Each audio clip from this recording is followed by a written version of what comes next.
Il est 19h50. Bonsoir à tous. Voici les titres de l'actualité de ce mardi.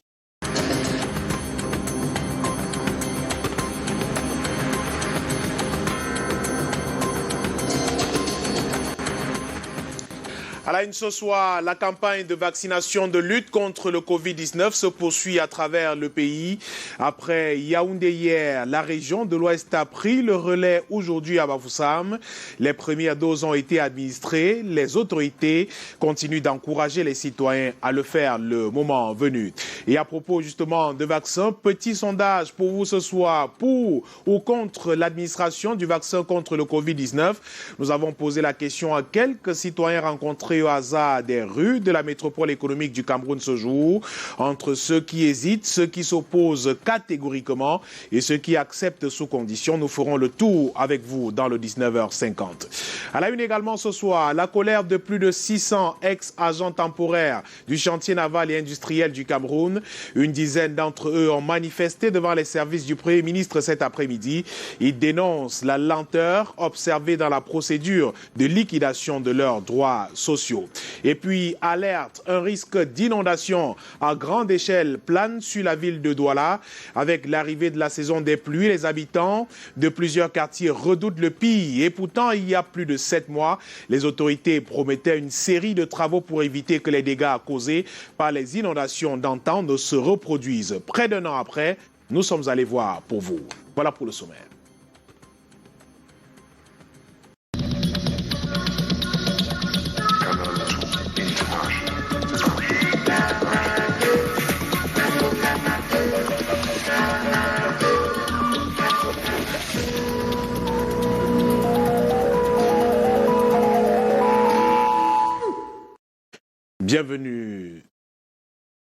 Bienvenue au 19h50. Ouvrons donc par cette nouvelle en sport qui nous parvient à l'instant même au sujet de la qualification aux Jeux Olympiques de Tokyo. Les Lions indomptables du Cameroun ne seront malheureusement pas du rendez-vous. Battus au match aller 2-1 par le Chili. Les Lions indomptables n'ont pas pu remonter la pente il y a quelques minutes en Turquie lors de la manche retour des barrages pour les Jeux Olympiques de Tokyo.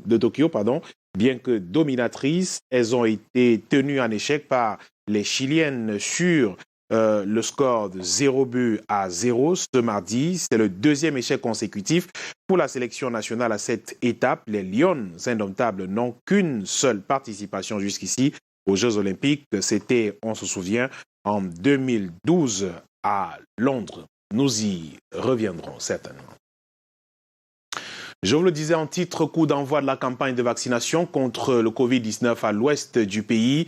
Plusieurs autorités locales ont reçu leur première dose de vaccin ce jour à l'hôpital régional de Bafoussam en présence de tous les responsables des unités de santé de la région de l'ouest du pays. Walter Bertrand et Dimitri Kuate-Fokwa ont suivi pour nous. Reportage. Plusieurs personnalités de la région de l'Ouest ont reçu leur première dose de vaccin contre la Covid-19 ce 13 avril 2020 à l'hôpital régional de Bafoussam. En tête, Awa Franca Augustine, gouverneur, ensuite le délégué régional de la santé pour l'Ouest, puis le directeur de l'hôpital régional, le maire de Bafoussam, quelques partenaires chinois. Nous avons nous-mêmes reçu ce vaccin pour montrer aux gens que c'est important et qu'il n'y a pas de danger à se faire vacciner. Nous avons déjà perdu suffisamment de gens dans notre ville. Nous avons reçu 14 710 doses. Toutes ces doses sont en train d'être réparties dans tous les 20 districts. Vous avez vu là, tous les chefs de district sont ici présents. Chacun rentre avec sa quantité et dès demain, le lancement sera effectif dans tous les districts de santé. Un grand jour pour le personnel de la santé de l'Ouest, fortement secoué en tant que personnel en première ligne dans la lutte avec 290 infectés, 4 décès. C'est un ouf de soulagement. Personnellement, je souhaitais à ce que le monde scientifique puisse trouver un vaccin pour faire face à cette Covid-19. Aujourd'hui, c'est une réalité, ce vaccin est là et j'ai cette priorité, cette opportunité de me faire vacciner. Je suis venu me vacciner, je suis fier, je suis content. Et c'est l'occasion pour moi d'inviter les populations de la région de l'Ouest de faire autant. Selon les professionnels de la santé ici, les vaccins constituent l'arme efficace pour riposter contre ce tueur silencieux. Et après le lancement de la vaccination hier par le ministre de la Santé publique, vous venez de le voir, c'est autour des hôpitaux. Bafia également a lancé les hostilités ce jour au cours d'une cérémonie présidée par l'inspecteur général des services médicaux et paramédicaux, représentant du ministre de la Santé publique. Nous y reviendrons également. Cependant, parlons de ces hésitations, ces refus catégoriques, acceptation du vaccin contre le Covid-19 ou encore appel à la promotion de la pharmacopée traditionnelle. Tout est dit dans ce mini-sondage réalisé à Douala sur le niveau d'acceptation du dit vaccin. Nos reporters Monique Naosi-Fosso et Henri Chinda se sont rendus dans les rues de Douala à l'effet de capter l'appréciation et les appréhensions que les uns et les autres entretiennent autour de ces vaccins. Reportage. Êtes-vous prêt à vous faire vacciner contre la Covid-19? Jamais. Bon, en fait, moi, je suis un peu sceptique au vu de l'actualité et tout ce qu'on voit sur les réseaux sociaux. Compte tenu de tout ce qui s'est dit autour de ce vaccin-là, moi, je suis encore sceptique par rapport à ça. Donc, moi, je voudrais que le gouvernement puisse nous rassurer. Selon ce que les médias nous ont dit, ce que les internes nous ont dit, ce vaccin, lorsque vous êtes vacciné, vous n'êtes pas protégé contre la maladie. Ça veut dire à tout moment, vous pouvez l'attraper. Il faut d'abord que tous ces ministres se vaccinent d'abord. Bien sûr que le Premier ministre a commencé à se vacciner, mais cela ne suffit pas. Voilà. Il y a une catégorie encore hésitante. Je ne suis pas encore fixé. Pour d'autres, le choix est clair. Ils n'attendent plus que l'arrivée du vaccin. Je suis prête. Oui, parce que j'ai vu même des gens des hôpitaux, le ministre lui-même, avec tout son personnel. Moi-même, dès que ça arrive dans mon secteur, je vais me présenter. Je sais qu'on ne peut pas mentir. Je suis déjà appuyé. Dans bientôt, j'ai 80 ans. Pour un autre groupe de cet échantillonnage réalisé dans la ville de Douala, c'est la pharmacopée ou rien. On avait disposé le produit naturel et que ça même guérit au pourcentage de Camerounais considérable. Aujourd'hui, je ne comprends pas pourquoi nous ne pouvons plus continuer à nous faire soigner par le remède naturel. Bien que le dispatching de plus de 200 000 doses de vaccins chinois contre la pandémie du coronavirus ait déjà été enclenché, les suspicions demeurent. La préférence dominante est portée sur l'accompagnement des chercheurs locaux pour des solutions made in Cameroun. Toujours à propos de cette lutte contre le Covid-19, le gouverneur de la région du littoral appelle les responsables syndicaux, religieux, associatifs à contribuer à leur manière à sensibiliser leurs collaborateurs et populations à respecter les mesures barrières, car l'heure, dit-il, est grave. Nos reporters Mireille Flonde de Fofotso et Marius Kosso ont rencontré quelques-uns qui reviennent sur ce qu'ils font à leur niveau pour barrer la voie à la propagation de ce virus. Voici le communiqué dans lequel le gouverneur de la région du littoral appelle les responsables religieux, syndicaux et associatifs de sensibiliser leurs collaborateurs dans le respect des mesures barrières, ceci dans le cadre de la lutte contre le coronavirus. Samuel Dudede Iva Adibois a fait cette sortie après un constat amer, celui du non-respect des mesures qui mettent à l'abri du coronavirus par la population de la ville de Douala et surtout avec le nombre de décès qui va croissant. Rencontré ce matin, le président du syndicat national des mototaxis du Cameroun, en abrégé Sinamotak, est précis sur ce qu'il fait jusqu'ici. Nous sommes en train d'organiser déjà par secteur, comme nous l'avons fait dans le passé, pour que chaque président de camp, chaque président de secteur puisse prendre les mesures pour que, en ce qui le concerne, dans les différents secteurs, que chaque mototaxi puisse sortir avec son cache-nez. C'est important. Donc, nous allons continuer à amener tous les présidents de camp pour qu'on mette l'accent dans les dans les différents secteurs pour que chaque mototaxi puisse avoir son cache-nez. C'est important parce que quand vous avez votre cache-nez, vous préservez votre vie, vous préservez la vie des usagers et vous préservez la vie des Camerounais. Le combat devrait être une affaire de tous. Chacun devrait mettre la main à la pâte. Pour qu'on limite la propagation aujourd'hui, il faudrait des mesures de sensibilisation, des mesures d'accompagnement au niveau des pouvoirs administratifs qui ont un rôle important. Quand moi je bâche, en bâchant, j'ai toujours mon cache-nez et je m'assure que les deux passagers que je suis en train de bâcher ont leur cache-nez. Le coronavirus est parmi nous. En attendant d'être immunisée via le vaccin, la population devrait mettre un accent sur le respect des mesures barrières. Et dans le même temps, on nous annonce que la pandémie est loin d'être terminée. L'Organisation mondiale de la santé remonte au créneau au sujet du respect des mesures barrières, souvent banalisées dans certains pays. Le directeur général de l'OMS a rappelé que le vaccin n'annule pas le combat contre la maladie en usant des autres moyens mis à disposition. D'autres précisions dans cet élément d'Aimé Catherine Moukouri. À l'heure actuelle, les unités de soins intensifs dans de nombreux pays débordent et les gens meurent, et cela est totalement évitable. Les mots de Tedros Adhanom, directeur général de l'OMS, lors d'un point de presse ce 12 avril. Il a rappelé que l'arrivée des vaccins n'est pas le signe de la fin de la pandémie.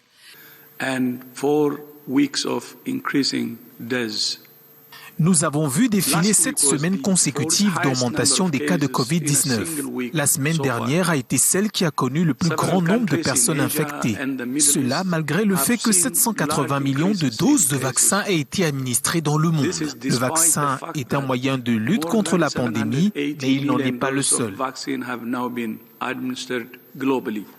Le patron de l'Organisation mondiale de la santé estime que le respect des mesures barrières doit être intensifié, alors que dans le monde sont distillés les vaccins en provenance de Chine et de Russie et autres. La pandémie, elle, ne recule pas pour autant. Les experts n'ont pas manqué de tacler les attitudes dans de nombreuses zones où tout est à la complaisance dans les lieux publics.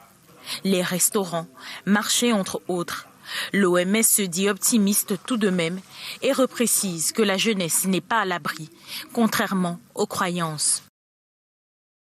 Et cependant, à travers l'Angleterre, les foules ont afflué dans les rues principales des villes, les jardins de pub, des restaurants en plein air, les coiffeurs, les magasins et gymnases font partie des entreprises qui ont pu ouvrir ce lundi 12 avril après 2 mois et demi de fermeture. C'est donc la première fois que les édifices non essentiels accueillent des clients depuis le 3e confinement national qui a été légalement imposé par le gouvernement britannique. Le point avec notre correspondant sur place, Maurice Haïssi. 3, 2, 1. Ladies and gentlemen, take your seats. Have your first drinks.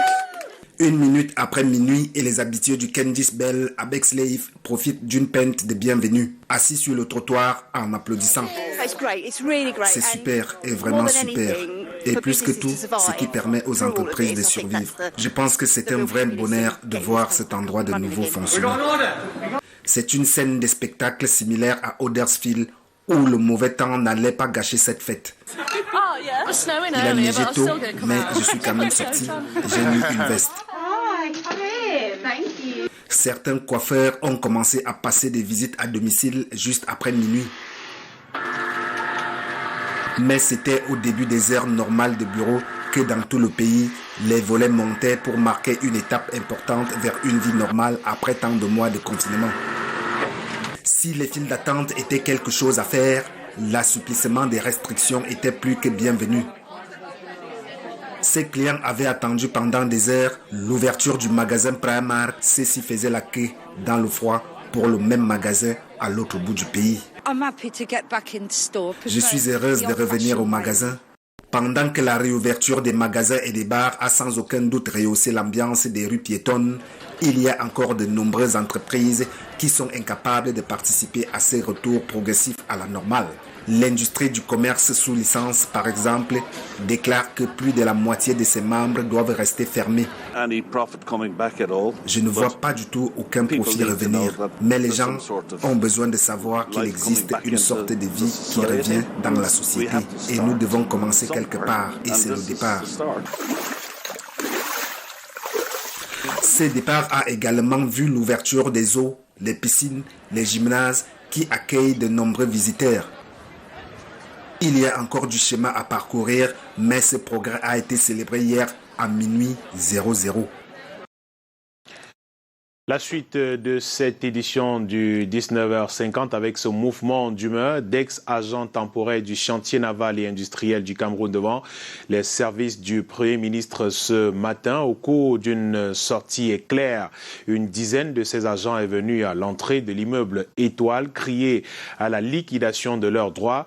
Les porte-paroles de ces ex-temporaires qui ont également fait le détour du ministère des Finances affirment que l'attente qui dure depuis des années devient inhumaine au regard de leurs charges sociales. Les ex-temporaires du chantier naval, près de 600 au total licenciés en 2010, réclament 4 milliards de francs CFA à l'État du Cameroun. C'est la énième manifestation organisée par les infortunés qui souhaitent depuis ce matin, sans succès, rencontrer le Premier ministre Joseph Dion-Ngouté en vue de dénoncer, je cite, de longues procédures qui empêchent l'aboutissement du dossier de liquidation de leurs droits sociaux. Fin de citation. On reste à Yaoundé avec ce nouveau coup de filet de la police camerounaise sur un important gang de braqueurs. Les infortunés actuellement dans les geôles de la direction de la police judiciaire du centre ont été présentés à la presse ce mardi. Ils étaient spécialisés dans le braquage à domicile, emportant avec eux parfois des objets de grande valeur. Le récit de Daniel Anissé-Boudier et Serge Alain Ziebou. Un gang de terreur stoppé net par les éléments de la police judiciaire de Yaoundé. 5 braqueurs, 2 mécaniciens et 4 receleurs experts dans le braquage de personnalités. Il s'agit d'un groupe bien organisé où chacun a un rôle précis. Les braqueurs ciblent les victimes pour l'essentiel des personnalités qu'ils suivent et attaquent ou opèrent par surprise, les ligotent, les violentent pour les déterminer à coopérer. Les mécaniciens sont chargés de la transformation des véhicules volés. Les receleurs chargés de la garde et de l'écoulement du butin. Une dizaine de plaintes enregistrées en l'espace d'un mois. Les multiples recherches de la sous-direction des enquêtes criminelles vont conduire à l'interpellation le 27 mars du cerveau que voici, 46 ans. La perquisition à son domicile, Sizaminkan Yaoundé, a permis de découvrir l'existence d'une cabine de peinture. Au total, 11 véhicules de luxe, 27 plaques d'immatriculation, 11 armes à feu, 25 munitions de guerre et de chasse, des appareils électroniques et autres objets de grande valeur saisis.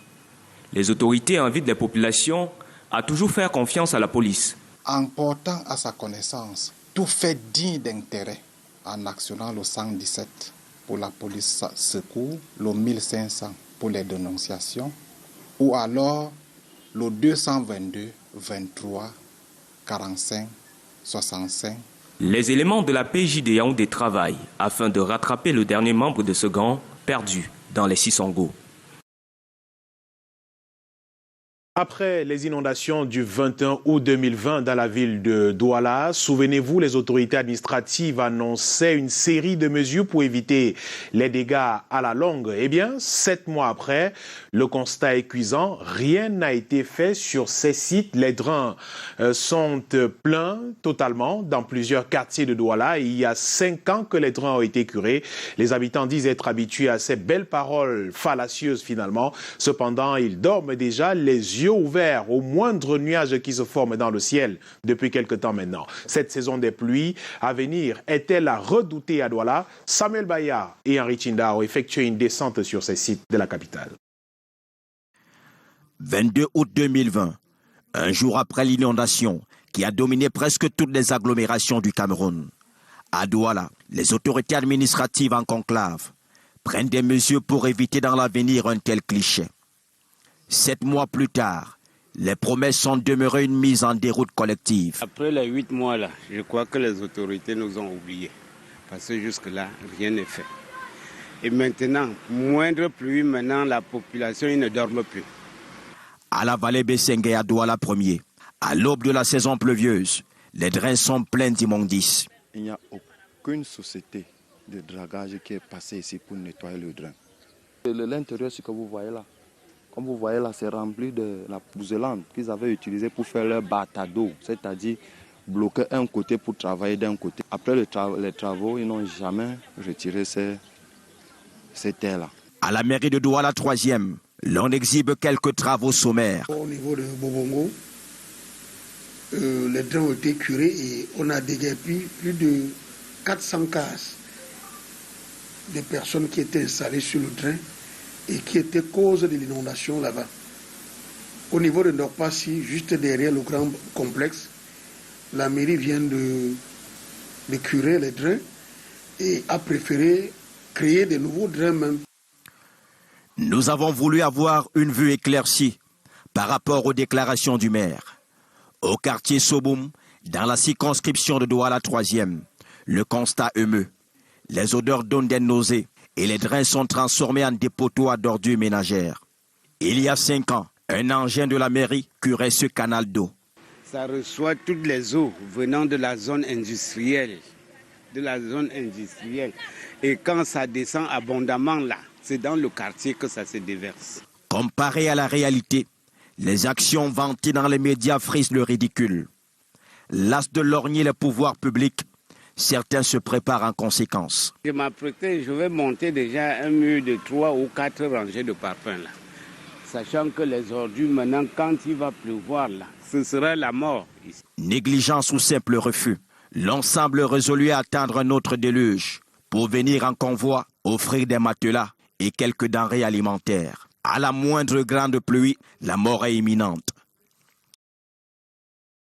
Parlons à présent de ce concours d'admission à l'école militaire interarmée et le ministre délégué à la présidence de la République chargé de la défense pour l'égalité des chances. En effet, Joseph Betty Assomo, dans un communiqué rendu public hier, fustige le phénomène de pistonnage depuis la publication des lancements des concours de recrutement dans l'armée, la gendarmerie et l'EMIA. D'après le communiqué, les services de recrutement du MINDEF croulent sous des demandes et recommandations pour tenter d'obtenir l'admission de certains candidats. Le ministre indique aux candidats, à leurs relations et leurs parents que ce sont des manœuvres vaines, tout en invitant les responsables de son département ministériel à plus de vigilance, de probité morale et de fermeté face à cette pratique. Et ça nous amène à questionner le phénomène de pistonnage qui apparaît au Cameroun comme une norme désormais.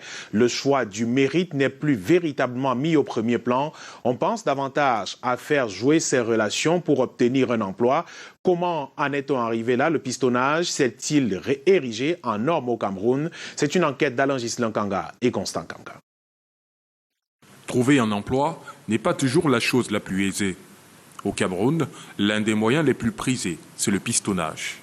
Un phénomène courant qui tirerait son origine de la culture du moindre effort chez les jeunes. Les enfants, les étudiants ne travaillent point. Ils pensent que comme les pères, les papas sont là, ils ont des moyens, ils peuvent entrer n'importe où. Il faut encourager les enfants de travailler. Et je pense que si nous parlons de la méritocratie, il faut s'aimer ces grains de la méritocratie. Réduire les actes d'influence pour laisser place à la méritocratie.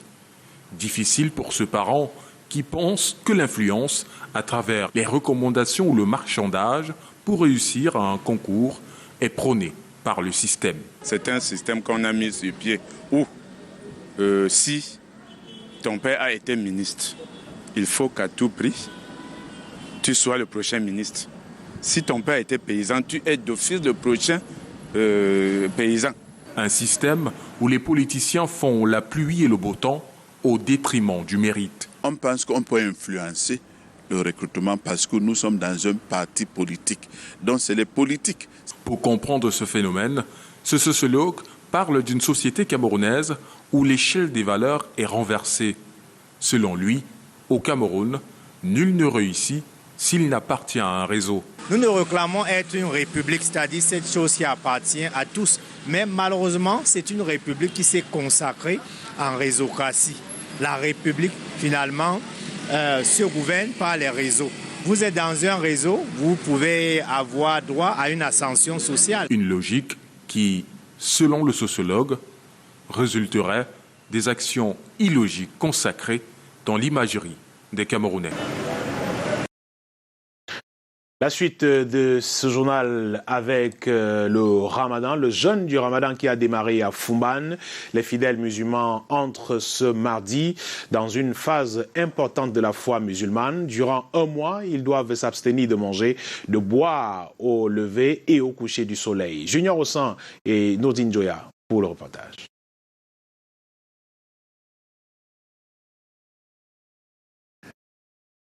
Junior Ossan et Nourdine Njoya qui reviennent donc sur le début du jeûne du Ramadan à Foumban. Les fidèles qui sont entrés ce mardi 13 avril dans une phase importante de la foi musulmane. Durant un mois, ils doivent s'abstenir de manger, de boire au lever et au coucher du soleil. Et Junior Ossan et Njoya Nourdine, justement, qui sont allés voir et s'entretenir également avec ces fidèles musulmans à Foumban, dans la région de l'ouest du Cameroun. Nous les retrouverons peut-être dans quelques instants maintenant, Junior Ossan et Njoya Nourdine. Le temps peut-être de nous rendre à Garoua, dans la région du Nord Cameroun, si c'est possible, rentrée scolaire, période de Ramadan, effectivement. Les élèves qui essaient de sortir la tête de l'eau, à Garoua, justement, dans le Nord, comme dans tout le pays, le dernier virage de l'année scolaire en cours a coïncidé avec le jeûne du mois de Ramadan, situation face à laquelle les élèves musulmans sont appelés à plus d'organisation. Eh bien, on me signale que nous irons d'abord à Foumban retrouver Junior Ossan et Nourdine Njoya avant de partir à Garoua tout à l'heure. Les fidèles musulmans du Cameroun, notamment ceux de la ville de Foumban, ont débuté le jeûne du mois de Ramadan ce jour. Les actes d'adoration tels les prières, les prêches, la psalmodie du Saint-Coran, entre autres, s'intensifient. C'est le cas dans cette mosquée de la place située dans la Cité des Arts. Et comme Allah l'a si bien mentionné, dans le Saint-Coran, dans le Sourate La Vache, verset 183, « Vous les croyants, vous qui avez cru, on vous a prescrit le jeûne comme on l'a prescrit à ceux d'avant vous. De ce fait, atteindrez-vous la piété » Fin de citation. Allah l'a institué dans le seul but de permettre à ses serviteurs d'atteindre la piété. Et cette piété ne peut s'obtenir que par la régularité dans les ordonnances d'Allah. Les croyants musulmans vont s'abstenir de boire, de manger, d'avoir des désirs charnels avant l'aube jusqu'au coucher du soleil pendant 29 à 30 jours. L'importance du Ramadan n'est plus à démontrer. Il institue le 4e pilier de l'islam. Quiconque est malade ou en voyage se doit de rembourser le nombre égal rompu avec le Ramadan. Et pour ceux qui ne pourraient pas le supporter avec grande difficulté, ayez une compensation, à savoir nourrir un pauvre. Le Ramadan a plusieurs aspects. Le jeûne en lui-même, il a plusieurs aspects. Un aspect mécanique, c'est celui que la plupart des gens font le plus souvent. Cesser de boire, de manger ou bien de s'accoupler du lever du soleil jusqu'au coucher du soleil. Mais le Ramadan, le jeûne du Ramadan doit aller en dehors de ça. C'est jeûner avec tous. Le Ramadan correspond au 9e mois de l'année musulmane selon le calendrier lunaire. Et durant ce mois béni et sacré que le Coran a été descendu comme guide pour les gens et comme preuve claire de la bonne direction et du discernement. Nécessairement synthétiser le retrait des tapis dans les mosquées pour permettre à chaque fidèle de venir avec le sien afin de respecter la distanciation physique dans ces lieux de prière, des recommandations du sous-préfet de Yaoundé premier aux fidèles musulmans de son arrondissement. Aruna Nyandji a saisi l'occasion de ce début du mois de Ramadan pour sensibiliser cette communauté au respect de mesures barrières. Lors des prières, ils étaient nombreux à se rendre ce mardi dans les mosquées de la capitale camerounaise pour implorer la miséricorde d'Allah. Voyons cela avec Delphine Fonkotene et Bertrand Sassé.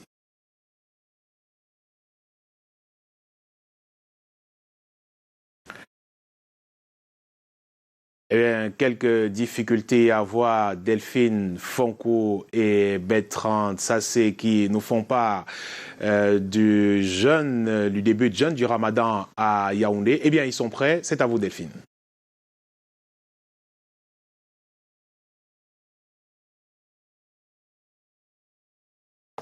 On revient donc à Delphine tout à l'heure et certainement et à Garoua également avec ce jeûne du Ramadan qui a donc démarré avec des élèves sur place, rentrée scolaire période de Ramadan quand ces élèves essaient de sortir la tête de l'eau, je le disais tout à l'heure, dans le nord comme dans tout le pays. Le dernier virage de l'année scolaire en cours a coïncidé avec le jeûne du mois de Ramadan, situation face à laquelle des élèves musulmans sont appelés à plus d'organisation. On espère donc retrouver finalement Aimé Catherine Moukouri et Aïssa Toubouba qui nous en parlent. Garoua, Nous sommes au premier jour du Ramadan. Au lendemain de la rentrée scolaire du 3e trimestre dans les établissements, les élèves suivent les cours dispensés sereinement. Parmi eux, des élèves musulmans pour qui la reprise coïncide avec la période de jeûne du Ramadan. Il n'est pas du tout facile déjà d'étudier pendant la période de Ramadan. Également encore le Ramadan au mois d'avril encore, c'est beaucoup plus pénible. Mais je pense que nous avons l'avantage de l'autre côté parce que nous savons très bien que les prières sont exaucées pendant le mois de Ramadan. Pendant cette période de 30 jours, ils devront avoir une organisation sans faille pour respecter les prescriptions du Ramadan. Pour certains, c'est tout un défi. Les élèves ont appris pour ce Ramadan car on s'était apprêté depuis près d'une semaine et les cours sont passables, donc déjà ça ne nous encombre pas quand on jeûne. Le mois de Ramadan, moi je trouve que c'est favorable pour moi parce que j'ai l'occasion de me lever à 4 heures ou 3 heures pour lire. C'est pas facile de lire le mois de Ramadan, mais on se bat et je prie Dieu qu'il nous aide à mieux affronter, préparer nos examens et en fin d'année de passer puisque l'examen est déjà là. Le climat actuel de la ville de Garoua est dans tout le septentrion, une chaleur extrême qui rend difficile la plupart des activités externes. Mais ici, que ce soit pour les exigences scolaires ou religieuses, on fait fi des difficultés et on s'applique. Allons voir comment se déroule le début du jeûne du mois de Ramadan dans la capitale camerounaise à Yaoundé. C'est avec Delphine Fonkotene et Bertrand Sassé. À l'appel du muezzin, les fidèles musulmans masqués se ruent vers les mosquées pour la prière. Mais avant, on se plie au lavage des mains, avant la toilette.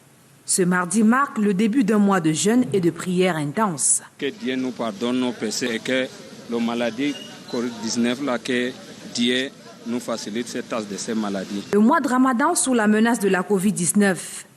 Les mesures barrières déjà observées l'année dernière, aussi bien dans cette mosquée d'Etoudi qu'à celle de la briqueterie à Yaoundé, sont revues et améliorées. On s'est descendu les gens en petits groupes de 50 personnes masquées et puis on fait la prière quotidienne. Les sermons sont écourtés, les enseignements sont écourtés, la désinfection des lieux. Des dispositions saluées par l'autorité préfectorale. En vue de voir se dérouler ce mois de Ramadan sans Covid-19, le sous-préfet de Yaoundé Ier, bien avant la prière de 13h ce 13 avril, prêche ici à la mosquée d'Etoudi. L'évangile selon Saint Harouna Nyandi.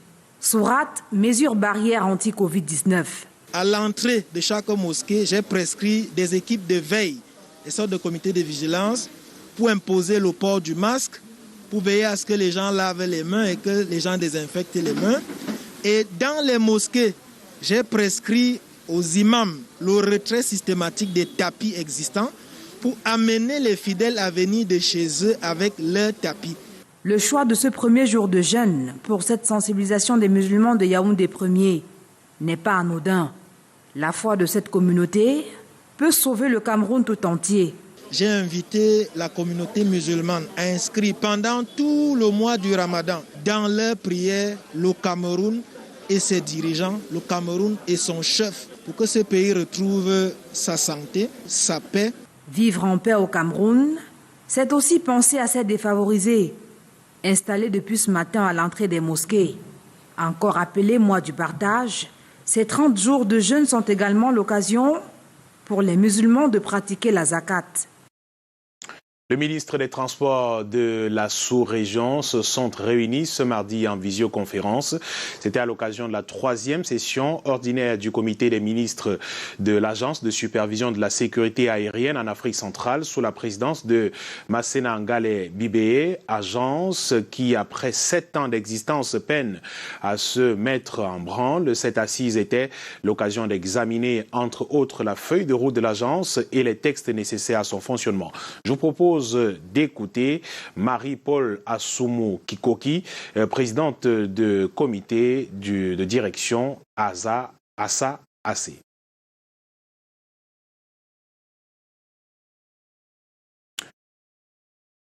Eh bien, quelques difficultés à avoir. Donc, Marie-Paul Assomo-Koki, quelques soucis techniques, vous l'aurez constaté dans ce journal ce soir. Eh bien, nous vous en présentons toutes nos excuses. Nous allons mettre un terme à ce 19h50 de ce mardi. Je vous souhaite à tous de passer une très belle soirée. Je vous retrouve demain, 19h50. Bonsoir.